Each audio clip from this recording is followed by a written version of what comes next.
জেলে নানা সুবিধায় কাগজে বন্দী ইমরান। প্রশাসনের ভক্তরাই তাঁকে নিয়ে আসছেন জনসমক্ষে।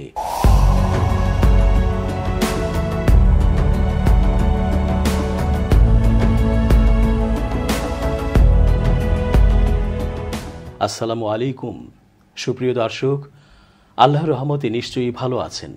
আমি এস জে রতন স্বাগত জানাচ্ছি আপনাদের সকলকে চেঞ্জ টিভি আন্তর্জাতিক চোখ অনুষ্ঠানে। আশা করছি পুরো আলোচনায় পাশে পাবো আপনাদের।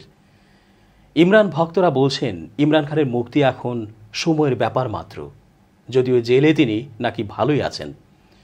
তার পছন্দ মতো মোটামুটি সব কিছুই হচ্ছে। মাস কয়েক আগেও ইমরান এবং তার স্ত্রী বুশরা বিবিকে জেলে পরিবেশন করা খাবারের সমস্যা নিয়ে নানা কথা শোনা গেলেও এখন প্রায় সবই ঠিকঠাক। কারণ হিসেবে অনেকেই বলছেন এক দারুণ ক্ষমতা আছে ইমরানের, যা দিয়ে তিনি জয় করে নেন যে কোনো মানুষের মন, সে শত্রু হলেও। ক্যারিশম্যাটিক এই লিডার কোনো জায়গায় থাকবেন আর তার প্রভাবে কেউ প্রভাবান্বিত হবে না, তা তো হবার কথা না। তবে ভিন্ন আলোচনাও আছে। সাবেক প্রধানমন্ত্রী ইমরান খানের নিঃসঙ্গ কারাভোগের দাবির বিরুদ্ধে সুপ্রিম কোর্টে তথ্য প্রমাণ জমা দিয়েছে পাকিস্তান সরকার। জাতীয় জবাবদিহিতা ব্যুরো এনএবি এর আইন সংশোধনকে চ্যালেঞ্জ করে আপিলের শুনানিকালে বৃহস্পতিবার এসব তথ্য প্রমাণ সুপ্রিম কোর্টে জমা দেয় সরকার। ইমরান খান বর্তমানে রাওয়ালপিন্ডির আদিয়ালা জেলে বন্দী আছেন। পাকিস্তান তেহরিক-ই-ইনসাফ প্রধানও তিনি। তাকে ওই জেলখানায় কি কি সুবিধা দেওয়া হচ্ছে সে সম্পর্কে বিস্তারিত রিপোর্ট জমা দিয়েছে সরকার। এর মধ্যে রয়েছে তার কারাকক্ষের ছবি। ইমরান খান দাবি করেছেন তাকে নিঃসঙ্গ কারাগারে রাখা হয়েছে, তিনি ডিভিশন পাচ্ছেন না। এর জবাবে সরকার তাকে দেয়া সুবিধাগুলোর ছবি জমা দিয়েছে। তাতে দেখা যায় তাকে শরীরচর্চা করার জন্য একই এক্সারসাইজ বাইক, একটি স্ট্রেচিং বেল্ট দেওয়া হয়েছে। আছে বই, একটি আলাদা রান্নাঘর, একটি বিশেষ মেনু, হাঁটার জন্য আছে একটি এক্সক্লুসিভ গ্যালারি, একটি রুম কুলার এবং একটি পড়ার টেবিল। জেল কক্ষে দেয়া সুবিধার শুধু ছবি এবং নামই আদালতে জমা দেয়নি সরকার। একই সঙ্গে তার সঙ্গে জেলে কে কে তার সাক্ষাৎ করতে গেছেন তাদেরও নাম জমা দিয়েছে। এ শুনানির সময় জেল থেকে ভিডিও লিঙ্কের মাধ্যমে যুক্ত হন ইমরান খানও। বৃহস্পতিবার আপিলের শুনানি করেন প্রধান বিচারপতি কাজী ফয়েজ ইসার নেতৃত্বে 5 সদস্যের বড় একটি বেঞ্চ। শুনানিকালে সুপ্রিম কোর্ট আইনজীবী খাজা হারিসকে তার মক্কেল ইমরান খানকে সাক্ষাৎ করাতে বলেন। ইমরান খান এনএবির আইন সংশোধনকে চ্যালেঞ্জ করেছেন। তার আবেদনের বিষয়ে এর আগে সুপ্রিম কোর্টের 3 সদস্যের বেঞ্চ এনএবির আইন সংশোধনকে বাতিল করে দেয়। তাদের রায়ের বিরুদ্ধে আপিল করে কেন্দ্রীয় সরকার। শুনানিকালে গতকাল পাকিস্তান পিপলস পার্টির আইনজীবী ফারুক এইচ নায়েক সুপ্রিম কোর্টকে বলেন ওই রায়ের বিভিন্ন পয়েন্ট লিখিতভাবে জমা দেওয়া হয়েছে। তিনি বলেন সুপ্রিম কোর্টের ওই রায়ের ওপর আমার যুক্তি লিপিবদ্ধ করেছি। প্রধান বিচারপতি ইসা জানতে চান ওই আইনজীবীর কাছে যে তিনি কি জমা দেওয়া ডকুমেন্টে আদালতের সিদ্ধান্তকে সমর্থন করছেন। জবাবে নায়েক বলেন তিনি বিচারক মানসুর আলী শাহের নোটকে সমর্থন করেন। দেশের গোপন তথ্য পাচারের মামলায় গত জানুয়ারি মাসে 10 বছরের জেল হয় পাকিস্তানের সাবেক প্রধানমন্ত্রী ও পিটিআইয়ের প্রতিষ্ঠাতা চেয়ারম্যান ইমরান খানের। সেই মামলায় বর্তমানে আদিয়ালা কারাগারে হাজত বাস করতে হচ্ছে সাবেক এ ক্রিকেটারকে। তবে খুব শিগগিরই ইমরান খান ছাড়া পাচ্ছেন বলে জানিয়েছেন তার আইনজীবী ইন্তেজার পাঞ্জুথা। পাকিস্তানি সংবাদ মাধ্যম এক্সপ্রেস ট্রিবিউন জানিয়েছে মঙ্গলবার কারাগারে বন্দী ইমরান খানের সঙ্গে দেখা করেন তার পরিবারের সদস্যরা। সে সময় তাদের সঙ্গে গিয়েছিলেন আইনজীবী পাঞ্জুথা।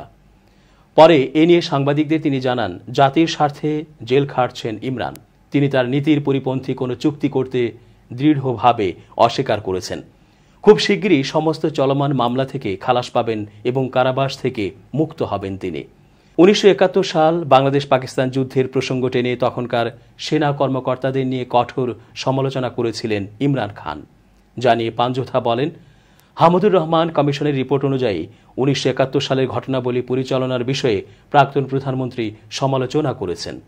তিনি বলেছিলেন রিপোর্টে উল্লেখ করা হয়েছে যে যুদ্ধের সময় শুধু একজন ব্যক্তি অযোগ্যতা দেখিয়েছিল, তাছাড়া বাকি সেনাবাহিনী বেশ ভালো যুদ্ধ করেছিল। এছাড়াও জেলের বাইরে থাকাকালীন বর্তমান স্বরাষ্ট্রমন্ত্রী মহসিন নকভি এবং তার স্ত্রীর সম্পদের বিপক্ষে দুবাই লিক্স উন্মোচিত করেছিলেন ইমরান খান। দেশের অর্থনীতি যখন লড়াই করছে তখন তার এমন বিলাসী জীবনযাত্রা নিয়েও প্রশ্ন তুলেছিলেন ইমরান খান। দলের প্রধান এবং সাবেক প্রধানমন্ত্রীর এই কারাবাসকে দেশে জবাবদিহিতার অভাব বলে সমালোচনা করেছেন পিটিআই সমর্থিত পাকিস্তানের সাবেক রাষ্ট্রপতি আরিফ আলভি। তিনি বলেন, যে শাসন ব্যবস্থা পরিবর্তনের ফলে দেশের কোটি কোটি টাকা খরচ হয়েছে, অথচ দায়ীদের কোনো জবাবদিহিতা নেই। সমগ্র অভিজাত শ্রেণী হল জবাবদিহিতার ইস্যুতে সবচেয়ে বড় বাধা। জনগণ বিশ্বাস করে যে পাকিস্তানে কোনো ন্যায় বিচার নেই। বৃহস্পতিবার 16 মে পাকিস্তানের সুপ্রিম কোর্টে শুনানি ছিল ইমরান খানের। সেই শুনানিতেই জেল থেকে ভিডিওর মাধ্যমে উপস্থিত ছিলেন তিনি। কথা ছিল ওই শুনানির লাইভ স্ট্রিমিং হবে ইউটিউবে, কিন্তু তা হয়নি, বরং ভাইরাল হয় ইমরানের ছবি। পুলিশের ধারণা আদালতে উপস্থিত কোনো চিত্রগ্রাহক ছবিটি তুলে ছড়িয়ে দিয়েছেন। তিনি আদালতের বাম দিকে বসেছিলেন। আদালতে ফোন বা ক্যামেরা একেবারেই নিষিদ্ধ, তাও কেউ কিভাবে ছবি তুললেন তা খতিয়ে দেখছে পুলিশ। 285 দিন পর 2023 সালের আগস্ট মাসে জমি দুর্নীতি সহ একাধিক কেসে জেলের গরাদের ওপারে গিয়েছিলেন পাকিস্তানের প্রাক্তন প্রধানমন্ত্রী ইমরান খান। সেই থেকে এই বৃহস্পতিবার পর্যন্ত তাকে আর দেখা যায়নি। যদিও সমর্থকদের মাধ্যমে ও সামাজিক যোগাযোগ মাধ্যমে নিজের মতামত বরাবরই জানিয়েছেন তেহরিক ই ইনসাফের এই নেতা। বৃহস্পতিবার হঠাৎ করে ভাইরাল হলো তার ছবি। আদিয়ালা জেলের মধ্যে নীল পোশাক পরে বসে রয়েছেন প্রাক্তন ক্রিকেটার। স্বাভাবিকভাবেই নতুন করে উৎসাহ পেয়েছেন তার দলের সমর্থকরা। তবে প্রমাদ গুনেছে পাকিস্তানি পুলিশ ও প্রশাসন। কিভাবে জেলের মধ্যে বসে থাকা ছবি ফাঁস হলো তাই নিয়ে শুরু হয়েছে তদন্ত। ইমরান অবশ্য বুধবার জমি দুর্নীতির একটি মামলায় জামিন পেয়েছেন। এ বছরের শুরুর দিকের খবর, বহুল আলোচিত দুই মামলায় কথিত 24 বছর দণ্ডিত হয়েছেন পাকিস্তানের সাবেক প্রধানমন্ত্রী ও তেহরিক ই ইনসাফের নেতা ইমরান খান। দুটি মামলার একটিতে তার সঙ্গে দণ্ডিত হয়েছেন ইমরানের দীর্ঘদিনের রাজনৈতিক সহযোদ্ধা কুরেশি ও অপরটিতে স্ত্রী বুশরা বিবি। বুধবার রাষ্ট্রীয় উপহার বেআইনিভাবে বিক্রির মামলায় পাকিস্তানের ইমরান খান ও তার স্ত্রী বুশরা বিবিকে 14 বছরের কারাদণ্ড দিয়েছেন ইসলামাবাদের একটি দুর্নীতি বিরোধী আদালত। রায়ে ইমরান ও বুশরাকে 10 বছরের জন্য সরকারি পদে নিষিদ্ধ করা হয়েছে। এছাড়া দুজনের প্রত্যেককে 787 মিলিয়ন পাকিস্তানি রুপি জরিমানা করা হয়েছে। এই দণ্ডাদেশের একদিন আগেই ইমরানকে আরেকটি মামলায় 10 বছরের কারাদণ্ড দেওয়া হয়েছিল রাষ্ট্রীয় গোপনীয় নথি প্রকাশের অভিযোগে। পাকিস্তানের জাতীয় নির্বাচনের এক সপ্তাহ আগে পিটিআই নেতাকে 2 মামলায় 24 বছর দণ্ড দেওয়া হলো। একটা প্রশ্ন থাকছেই, ইমরান খান আসলে আর কতদিন জেল খাটবেন? একজন অবসরপ্রাপ্ত বিচারপতি সহ আইন বিশেষজ্ঞরা মনে করছেন ইমরান খানের সাজা সামগ্রিক শাস্তির পরিবর্তে একসঙ্গে হবে। আইন বিশেষজ্ঞদের মতে কারাদণ্ডের সাজা একসঙ্গে হবে না, আলাদা হবে, তা বিচারককে তার সিদ্ধান্তে জানাতে হবে। একসঙ্গে বা যুগপৎ কারাবাস হলো এমন শাস্তি যা একই সঙ্গে ভোগ করা হয়, আর অন্যটি হলো পূর্ববর্তীটি শেষ না হওয়া পর্যন্ত আরেকটির মেয়াদ শুরু হয় না। অবসরপ্রাপ্ত বিচারপতি ওয়াজিহ উদ্দিন আহমেদ বলেন, সাজা যুগপৎ হবে নাকি ক্রমবর্ধমান হবে তা আদালতকে তাদের রায়ে স্পষ্ট করতে হবে। তিনি বলেন, আদালত যদি এ মামলায় ইমরান খানকে দোষী সাব্যস্ত করে তাহলে ইমরান খানকে সর্বোচ্চ 14 বছর কারাগারে কাটাতে হবে। এই দুটি মামলায় ইমরান খান কত তাড়াতাড়ি জামিন পেতে পারেন এ বিষয়ে বিচারপতি অবসরপ্রাপ্ত ওয়াজিহ বলেন, আইনগতভাবে যেহেতু দেশে নির্বাচনী প্রক্রিয়া চলছে এবং কোনো জাতীয় নেতাকে দোষী সাব্যস্ত করা হয়েছে, তবে তার মামলা সম্পর্কিত আপিলের বিষয়গুলোকে অগ্রাধিকার দেওয়া উচিত। তিনি বলেন, হয় পুরো মামলাটি তাড়াতাড়ি শুনানি করা উচিত বা কমপক্ষে সাজা স্থগিত করা উচিত। এসব মামলায় বিচার বিভাগের আচরণ দুঃখজনক। আমরা অ্যাভেনফিল্ড মামলায় অশালীন তাড়াহুড়ো দেখেছি এবং ইমরান খানের ক্ষেত্রেও একই তাড়াহুড়ো দৃশ্যমান। সুপ্রিম কোর্ট বার অ্যাসোসিয়েশনের সাবেক সভাপতি সিনেটর কামরান মুর্তজা বলেন, একাধিক সাজা হলে আদালত চূড়ান্ত সিদ্ধান্তে স্পষ্ট করে দেন যে সাজা একসঙ্গে নাকি আলাদা হবে। তিনি বলেন, সাধারণত আইনে বলা আছে পেশাদার অপরাধী বা মোস্ট ওয়ান্টেড সন্ত্রাসী না থাকলে আদালত একসঙ্গে সাজা ঘোষণা করে।